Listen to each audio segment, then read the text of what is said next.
Price Lord. இன்றைய தியானம் சங்கீதம் 96வது அதிகாரம் 1 முதல் 13 வரை. கர்த்தருக்கு புதுப்பாட்டை பாடுங்கள், பூமியின் குடிகளே எல்லாரும் கர்த்தரை பாடுங்கள். கர்த்தரை பாடி அவருடைய நாமத்தை ஸ்தோத்திரித்து நாளுக்கு நாள் அவருடைய இரட்சிப்பை சுவிசேஷமாய் அறிவியுங்கள். ஜாதிகளுக்குள் அவருடைய மகிமையையும் சகல ஜனங்களுக்குள்ளும் அவருடைய அதிசயங்களையும் விவரித்து சொல்லுங்கள்.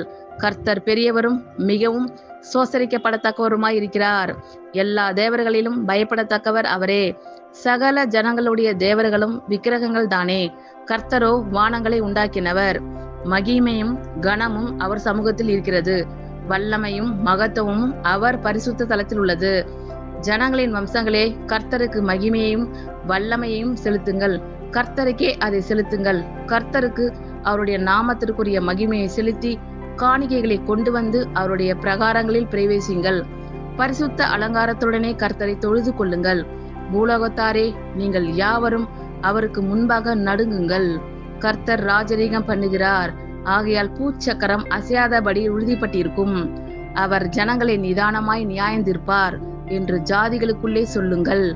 வானங்கள் மகிழ்ந்து பூமி பூரிப்பாகி சமுத்திரமும் அதில் நிறைவும் முழங்குவதாக.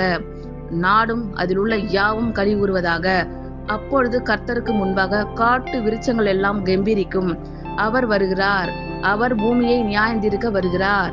அவர் பூலோகத்தை நீதியோடும் ஜனங்களை சத்தியத்தோடும் நியாயந்தீர்ப்பார். ஆமென். கர்த்தர் உங்கள் அனைவரையும் ஆசீர்வதிப்பாராக. God bless you all.